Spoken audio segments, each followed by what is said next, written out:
Okay, so homework assignment today was looking at occurs, right? So we've been looking at a lambda calculus expression. Let's go back and review this guy. And right now we have a lambda calculus expression that has three different productions. We can have one that's just an identifier. We can have one that is a lambda expression, where that's an unnamed function, right? And we talked last time. What's the limitation of this production? It takes in exactly one parameter. So we're limited to implementing functions that either have 1 or 0 parameters, because we can technically take in one and then just ignore it, you know, if we wanted to hack a procedure. But certainly when we write our own functions, we want to have more than one input if necessary. And then this guy right here is an app expression where we're applying this lambda calculus expression to this lambda calculus expression.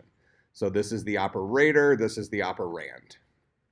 Okay, so what we were supposed to do today is, given a lambda calculus expression, any lambda calculus expression, that is something that meets this criteria, return a list of all of the identifiers that occur in there. Okay, so to put this in, there was I know a lot of people struggled with this, to kind of put this into, let's go Java mode. So here is a function in Java, right? What variables occur inside of this scope? This right here, that's a variable definition, correct? Now, just because you've defined a variable, do you have to ever use it? You never actually have to use it, right?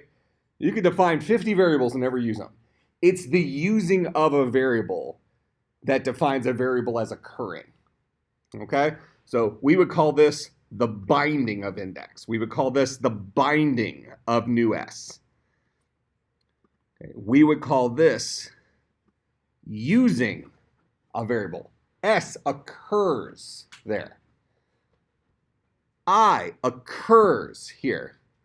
I is bound right here, but it occurs right here. Does that make sense? So a variable occurring is a variable being used.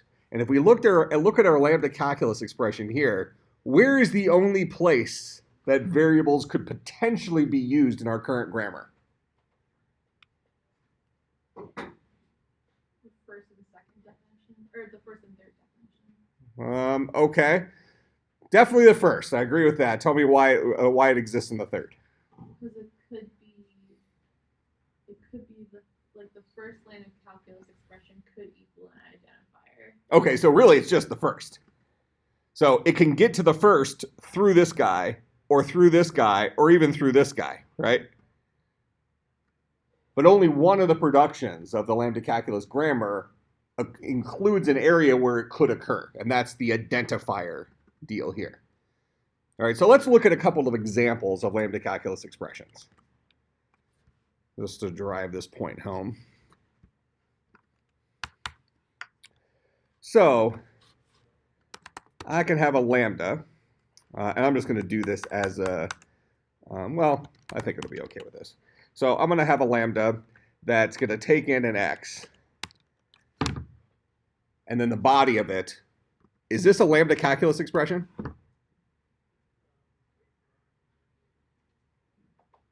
The thing I have highlighted right there. Does it meet one of these three productions? It meets this one right here. So just having a variable is a lambda calculus expression. In fact, that's a lambda calculus expression where that variable occurs. So in this particular guy here, we have x is bound. We have a occurs. Does that make sense?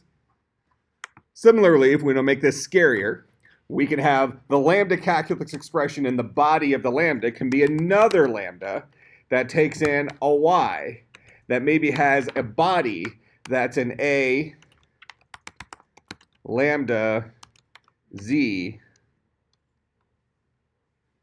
b, something like that. Okay, so that's a relatively scary lambda calculus expression where our first guy is production number 2. It's a lambda expression where x is bound. The body of that guy is that dude right there. That is the body of our first lambda expression.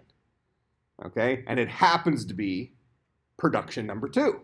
So our lambda expression, that the body of our lambda expression has a lambda calculus expression, which is another lambda expression, which has another bound variable.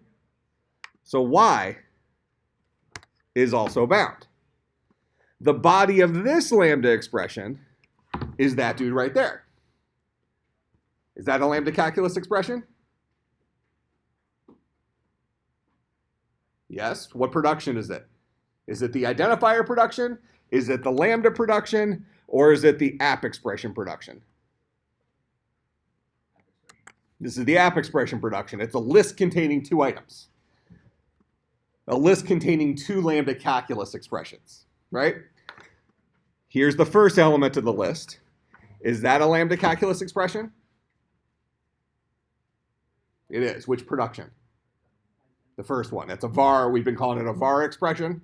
So that guy's a var expression. So A occurs. That is the point where A occurs. Right there. The second element in our app expression is that guy right there. Is that guy a lambda calculus expression? Yep. Which production? The lambda one. So this is our lambda expression. So we have another variable being bound here. That's a z. And then here's the body of that lambda expression. The body of a lambda expression is always a lambda calculus expression. Is this guy a lambda calculus expression?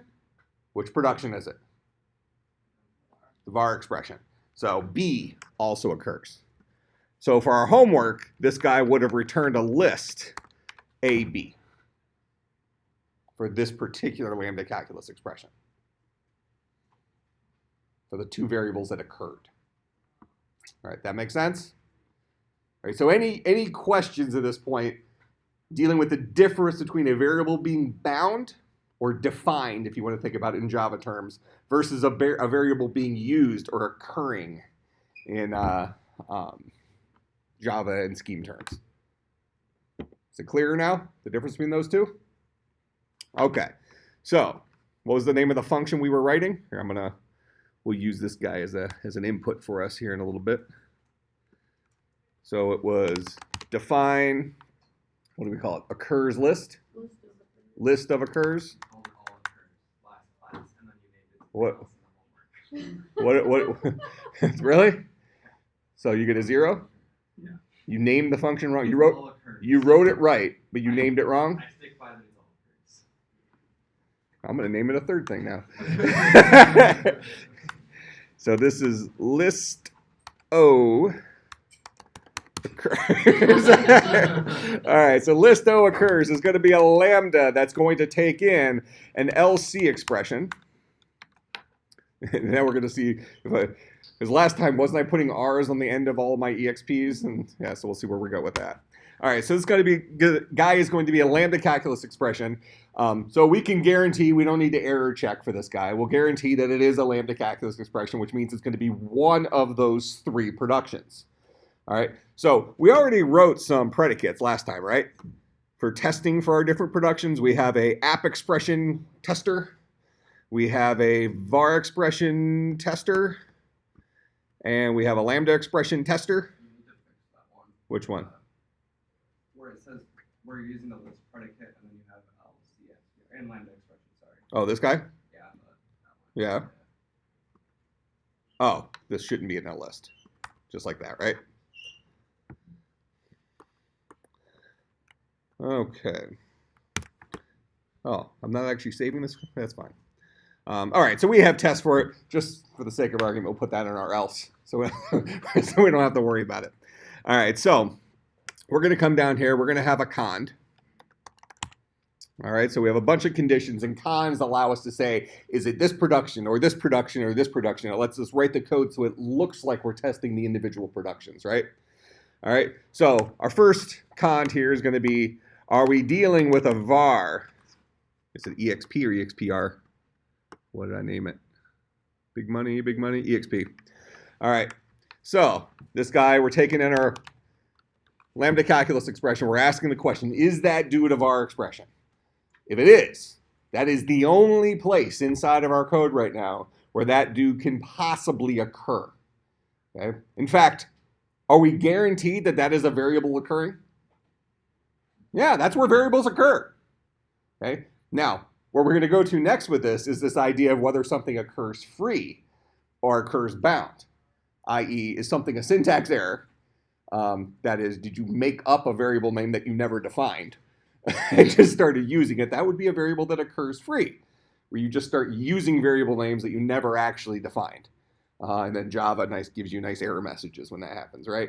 All right, so that's kind of our next step beyond this. So if we are looking at a var expression, we are definitely looking at something occurs. We don't know whether it occurs free or occurs bound, and we don't care for the homework assignment. All we care about is that it occurs.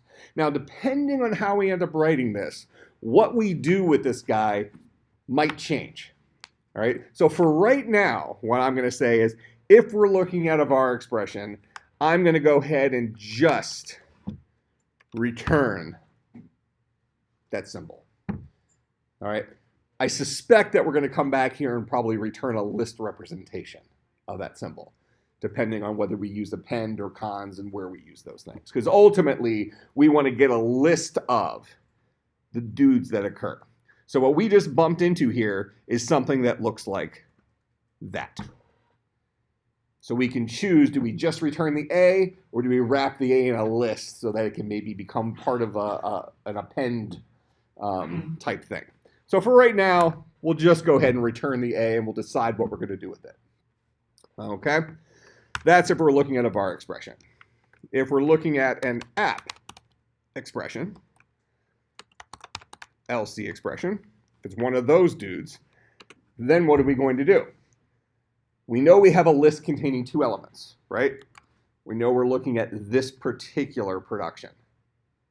So I want to find out the list of the variables that occur in that dude, and then the list of the variables that occur in that dude.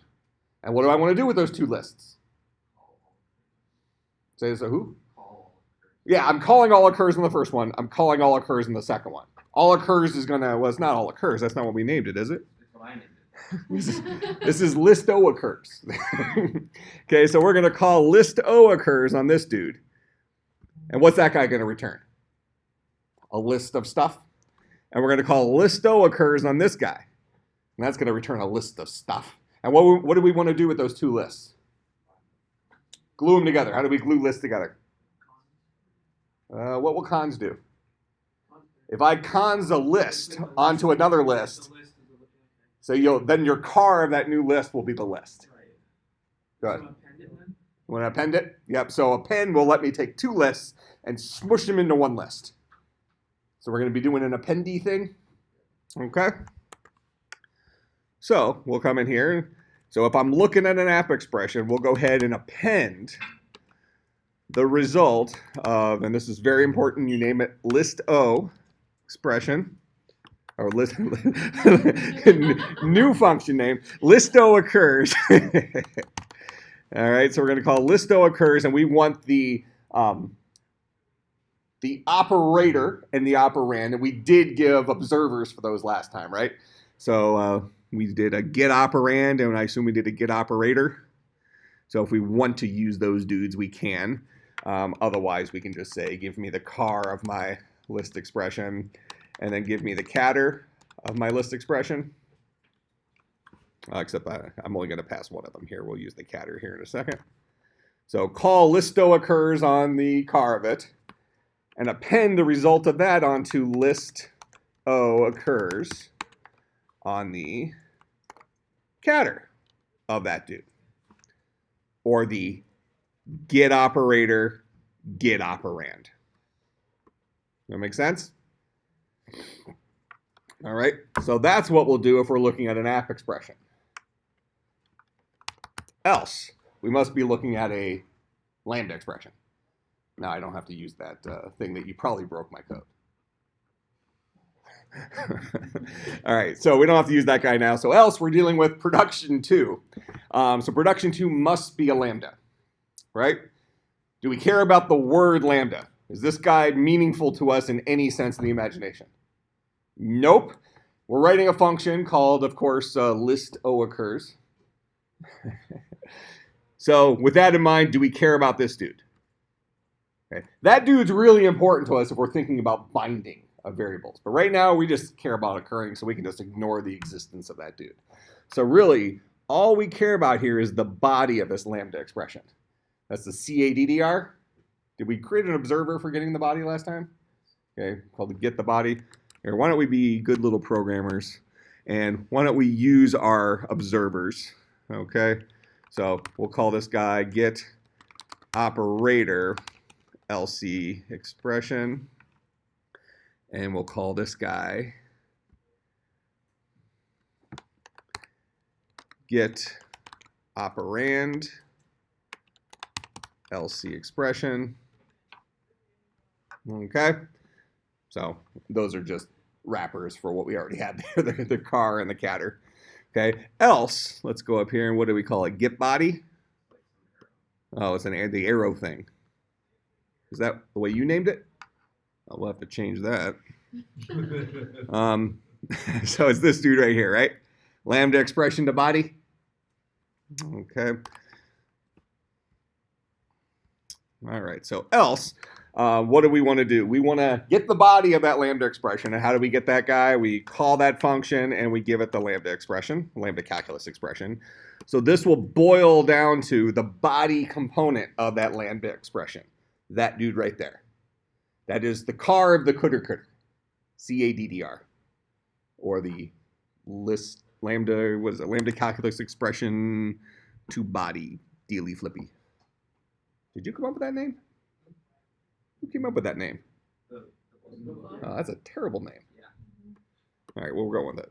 All right, so this will give us the body. What do we want to do with the body of that guy?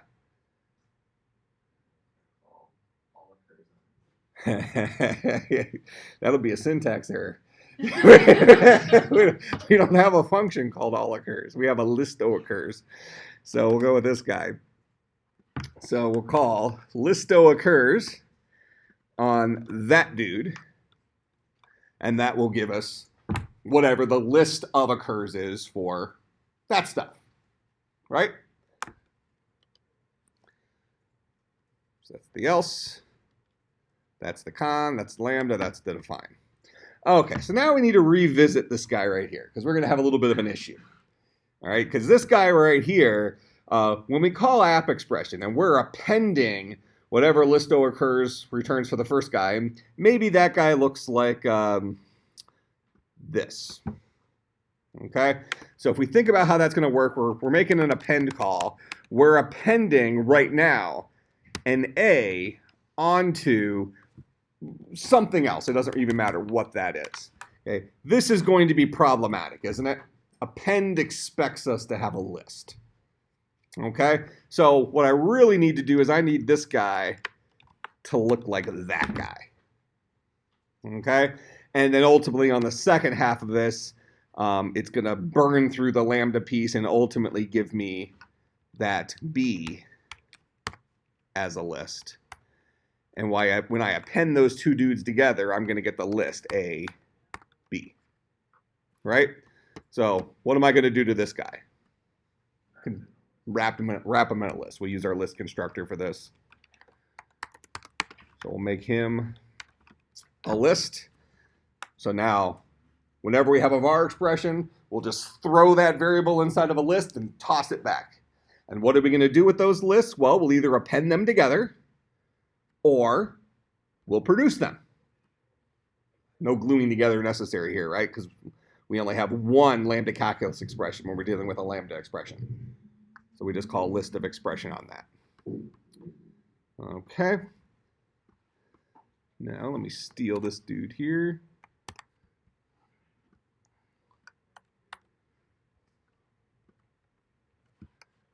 And we'll call list, off the key, listo occurs on our lambda calculus expression.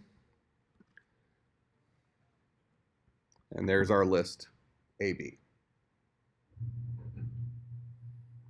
Now, clearly, we've tested this exhaustively on every possible input we could ever give it.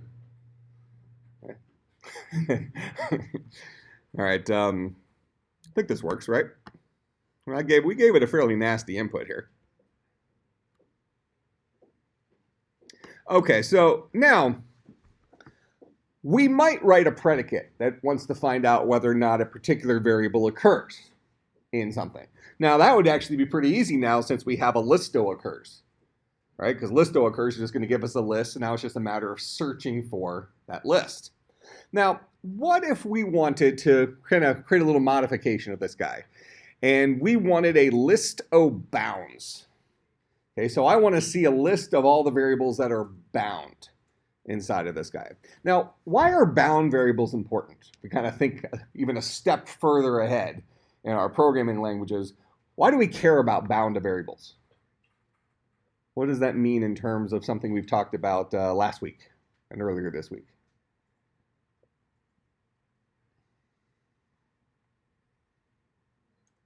Well, first of all, in this grammar, where are variables bound? Right there? That's where variables get bound.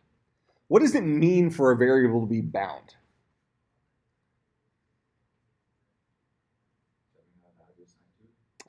We're defining that variable.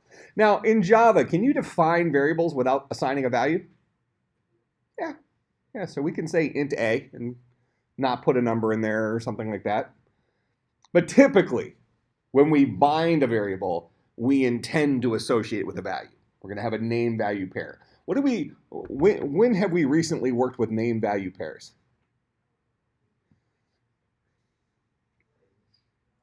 Cat, dog, variable environments? Variable environments, right? All right, so, because variable environments are a collection of name-value pairs. So when we bind a variable, we are binding a name to a value. So now the question is where does the value come from here?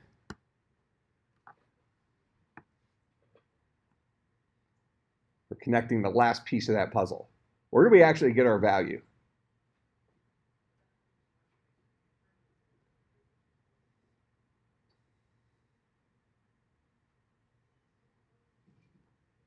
What's a lambda expression? What is that, guy? If you had to give me a concise definition of a lambda expression, what might you say? Unnamed function. Okay. What do we do with functions? If I have, let's look at some Java stuff since that's less scary for us, right? All right. So, what's the value of index here?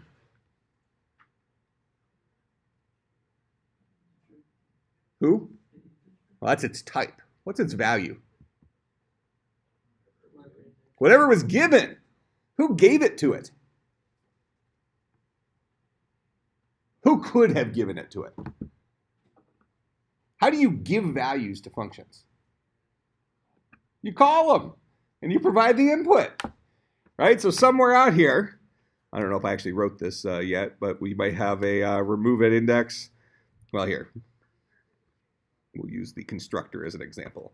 So here's the constructor up here for superstring. This guy has a variable bound in it called s, and that guy gets associated with a value when we actually call upon that function-like constructor and pass it the value.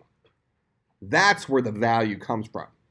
A function is useless until we actually call it, right? It's an untapped resource. We can define 500 functions in our code, and if we never call one of them, our program does nothing.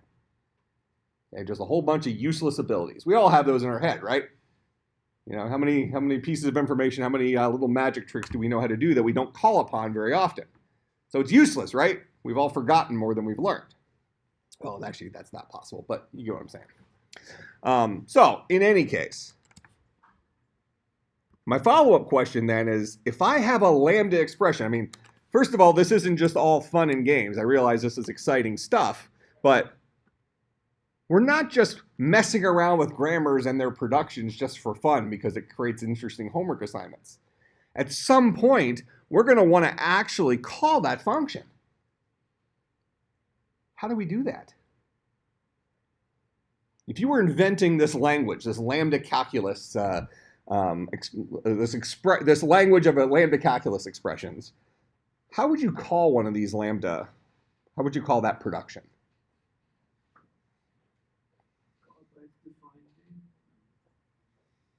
Oh, do you need to call it by its defined name? I mean, can I do? I don't want to give away this answer. Well, let's let you cook on it for another 30 seconds or so. How do I call that guy? We're kind of connecting that last dot. Hopefully this is kind of the aha moment.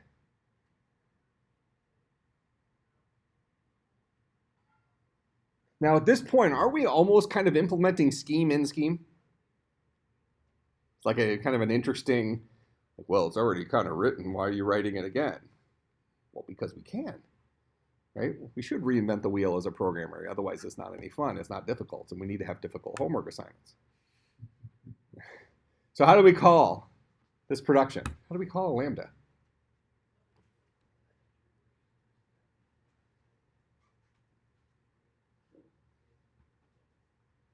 We've been doing it all semester. Just never actually thought about it. This kind of goes back to human beings are so good at solving problems, we have trouble articulating how we're solving them. Let me ask you this. Can I do something like this? Well, let's actually just do it down here. Well, I'll do it up here in case I typo it. Can I do something like lambda x times x2? Can I do that? What does that do? What's that going to boil down to?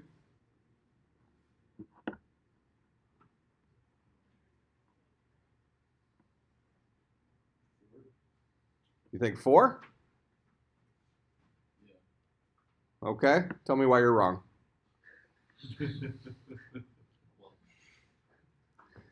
Hold on, let me ask you something here. This is a list containing 2 things, right? First element's that guy. Second element's that guy. Now, I don't want you to confuse it with something that looks like that. So don't confuse it with it. It's exactly the same as that. This is the operator, and this is the operand to which I am applying that operator. What kind of animal is this guy? It's a function, lambda expression. All right, so that's my operator. What does this operator do? What does this function do? Doubles a number. Takes in one number and returns a number that's twice as big. Now this is the value I'm applying it to. This is the operand. So now inside your head, you have the ability to double a number, right? I'm assuming that's mathable for you, right? You got this? Yeah, close. As long as the number's not too big, and then it's like, oh my gosh, okay. But you can do 4. Yeah, Okay. under time. Okay, anything under 10. Okay, so if I toss you a 4, what are you going to spit back? An 8. So why do you think this guy's going to give me a 4? It's going to give me an 8. I am associating this 4, my operand. I am binding it to my variable x. X equals 4 in this particular call. That's going to get put into the local scope for this function, and then this expression will be evaluated in terms of that scope. All variables boil down to their what?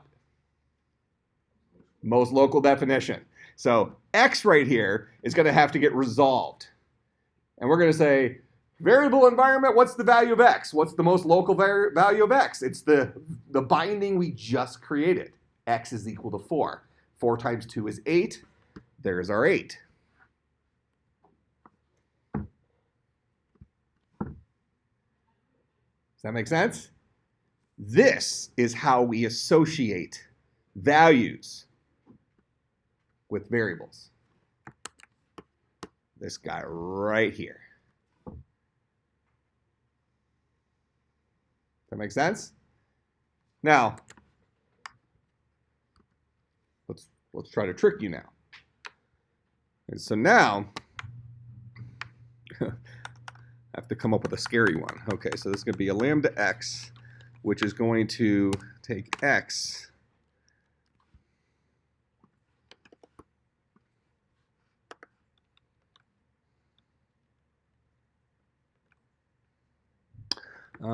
this is not this.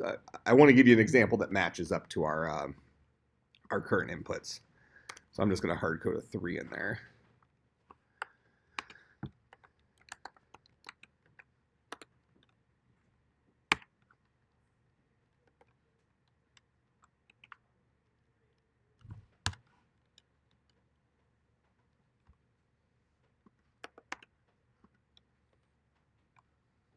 All right, what's the output of that guy going to be?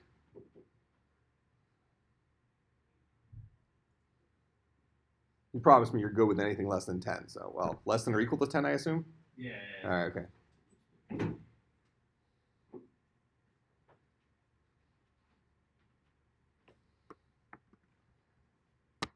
Here's my list.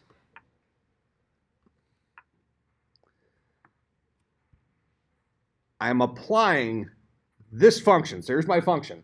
What's coming in for x? What's the operand? Lambda. A lambda. It's a whole function. Okay, it's a scary value, but it's allowed. Bonus points. What is this called in other languages when you can have a function come in as a parameter? Starts with a C. Closure. Okay, those are called closures. All right, so we're passing in this entire function for this variable x. So the most local definition of x is going to be this lambda. And this lambda is what? A function. It's a function that takes in a single parameter. Now, what am I doing with that function? So what's the output of this going to be? 10. Because x here is going to become this entire lambda. And what are we applying that lambda to? We're applying it to a 3. So 3 is going to come in for y. Y will resolve to the 3. 3 plus 7 is 10. Make sense? Now we can keep getting scarier and scarier by nesting lambdas inside of lambdas inside of lambdas until we start crying. Okay? And this is the simplest version of lambda calculus expressions. We haven't even made it difficult yet. We're only allowed to have one identifier. But we seeing where they're connecting now? All right, so what if, I'll leave that up there for now. What if I wanted to get a listing of all bindings? Let's practice this. All right, so listo bindings. So in this case, I want to find all the variables that are going to be bound. What's the advantage of maybe knowing whether a variable is bound? Yeah, so maybe kind of an error checking type thing. So maybe don't go, I mean, especially if you have like a really complex variable environment, you're like 30 scopes in a big program. You might not want to go through the headache of trying to resolve a variable that you can just quickly ask, is this a resolvable thing, right? So if we had a list of all bindings, that might give us a quick way of kind of checking to see if a variable could be resolved if we decided to go through the effort of resolving it. Okay, so now we're going to start seeing our pattern again. So we're going to call this guy list O. Oh, zigged when I should have zagged. List O bindings. This guy's going to take a lambda LC expression as a parameter. We're going to have our exact same con, and what we're going to start seeing here is that our cons are going to become our new way of articulating productions. Seeing how these are kind of matching up? So we're going to ask very similar questions here. We're going to say, hey, am I looking at a var expression? If I'm looking at a var expression, LC expression, what am I going to do with it? Is that a place where things are bound? No. Do I care about it? No. So I need to return kind of nothing. So since we're kind of building a list of stuff, maybe throw the empty list in here. We tack an empty list onto a list of anything else, we're kind of okay. All right, so we'll throw the empty list out here. So, we have a variable that occurs. I don't care about those. I only care about bindings. So ignore it.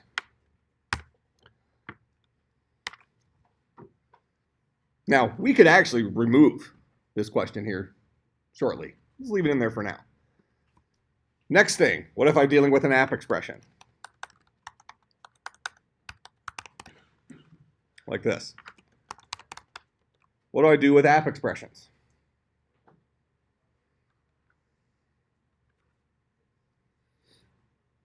Well, I'm still getting a list of stuff, right? And an app expression is a list containing 2 lambda calculus expressions. Don't I want to append whatever listo bindings returns for the first one to whatever listo bindings returns for the second one?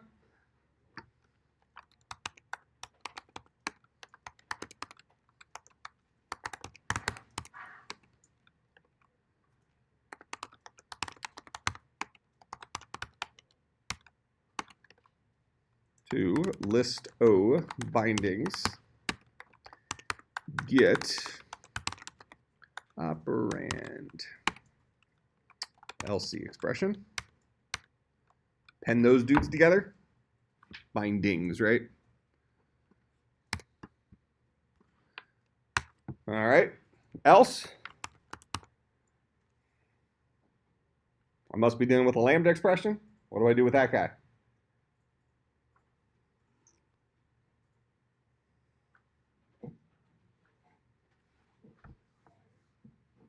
Print out the identifier, so the list inside the list. Yeah, this is pay dirt now, right? This is where bindings exist, right here. So we care about this guy this time. Last time we threw it out. Now we care about this piece. So we'll go ahead and use our observer to get that element of it, right? And do we get it as a list or do we get it as a...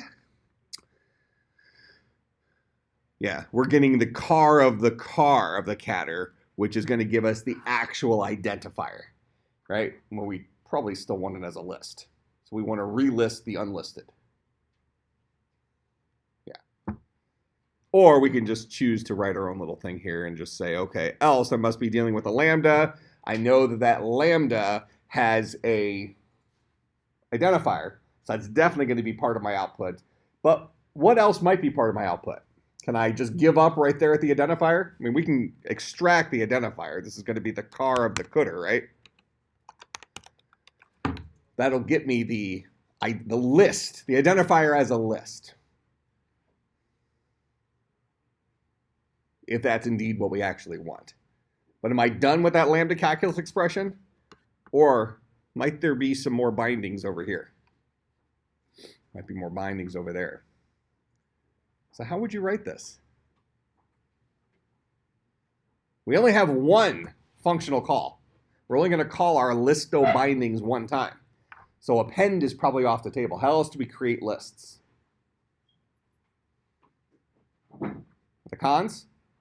Now we expect listo bindings to return a list of stuff, right? Now, what does a cons do? Can I cons an identifier onto a list? And will that return a list with that identifier as the car? So I actually don't need this guy as a list. I actually want him as the identifier. So we can use the observer we wrote. That's our lambda expression to bound var, that dude. So we're going to cons our lambda expression to bound var onto whatever is returned by listo bindings on the body of this guy, because we need to look at that lambda calculus expression. So that is a lambda expression to body right here.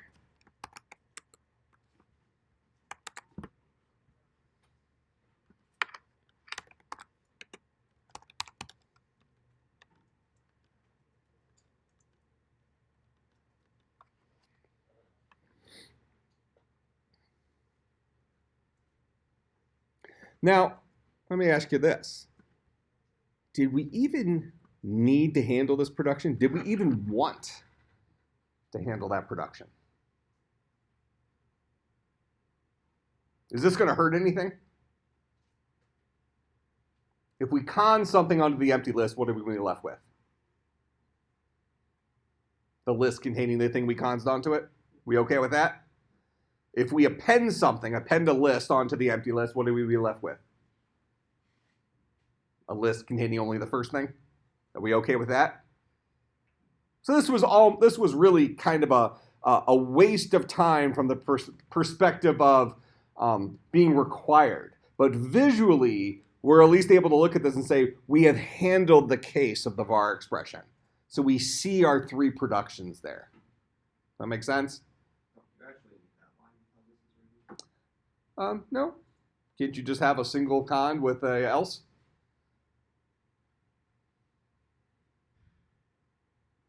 I understand what you're saying, because the else will cover, it'll handle var expressions as well.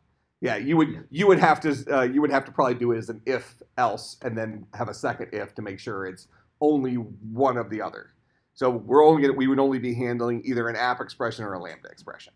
If it's an app expression, do this. If it's a lambda expression, do this. Otherwise, do nothing. Doesn't cons require one of the parameters being a list and wouldn't want them not be a list otherwise? What do you mean? Doesn't one of the two parameters of cons second variable and cons have to be a list already? Second variable. What are you talking about? If you cons an item onto a list, the second, or the list itself has to be a list. So if you don't have the empty list at some point, aren't you trying to just consing two things that aren't a list and one of them needs to be a list? Yeah. But append will always generate a list. Oh, okay. Yeah, append will always give you a list. And cons will hopefully always give you a list, but this first guy doesn't have to be a list. So if we just removed this, our code then will only work if we never give it a var expression, right? But we could write this in such a way where we only handle the cases of lambda expression and app expression. And don't care about any other cases. We just ignore those. But we've effectively done that here by just returning the empty list. And I'd argue that this is actually a better way of writing it because it actually shows us our three productions that matches up to this. And we can probably imagine that as our language gets bigger and bigger and bigger, I mean, we're not dealing with a fully functional programming language yet, right? This is a pretty basic, simple language. So do you think we're going to have more than three productions before too long? Absolutely. We're going to have a whole bunch of productions. And do you think it's going to be a lot easier to read if we can individually see each of those productions? And then maybe even write helper functions that handle those productions. That way we kind of almost have a driver program here. So we've moved some of our logic out of here. I mean, right now our logic is one-liners. But as soon as we start applying things within an environment, logic's going to start becoming more than one line. All right, so this guy should give us a list O bindings. So if I use this exact same line here, but I call list O bindings,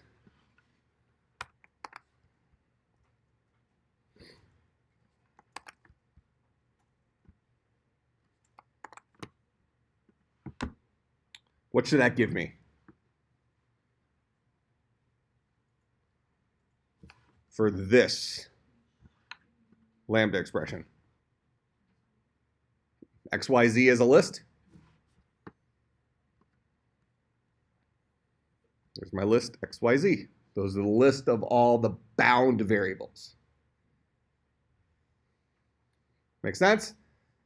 So now, we feel real comfortable with whether or not a variable is bound and whether or not a variable occurs. We see the division between those two, right? What if we asked, and I want to see in the which one they wrote for you, because they do write an occurs free and occurs bound. So they wrote occurs free.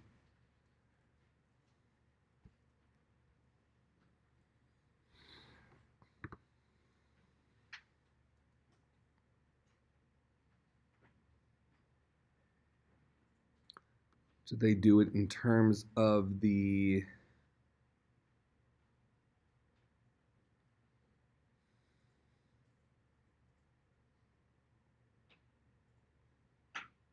All right, let's write both because that'll help you understand the first one. So we have two different functions that are helpful for us. We have a function called occurs-free, which actually is already defined in the book. I'm not sure they've defined it in a way that's 100% compatible with our structure of things, but it should be pretty close. All right, so you might have to make a couple of changes. So this will be, we're going to define occurs-free, and this guy will be a lambda that takes in a var name and a lambda calculus expression. And this guy returns true if this variable name occurs free inside of this lambda calculus expression. What does it mean for a variable to occur free?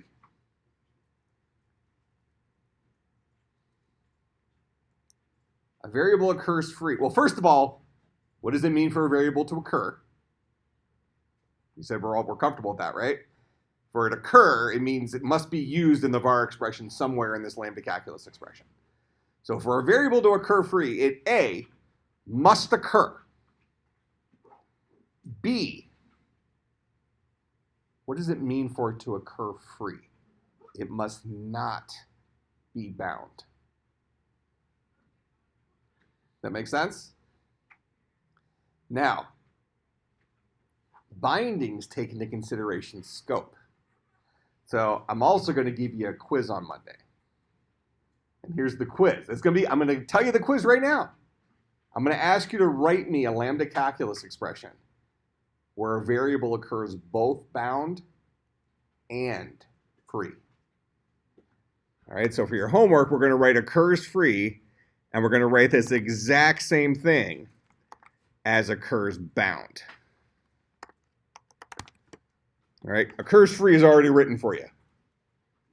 Just trace through it and understand how it works. Occurs bound, you're going to be able to write in terms of occurs free. You'll just have to modify that. And then I'm going to ask you to write a lambda calculus expression where a variable occurs free and bound. So you're going to have to consider scope. Go ahead. Can we, if we do it over the weekend, and can we bring it into class Yeah, and it's just fine. copy off? That's okay? So Yep. you don't have to like memorize it. No, you don't have to copy it off. Just put your name on it and hand it in. Oh really? Okay, awesome. I can do that. Questions, comments, concerns, bribes. All right. I'll see everybody on Monday. I'll put this up on Slack, and I will put the homework up.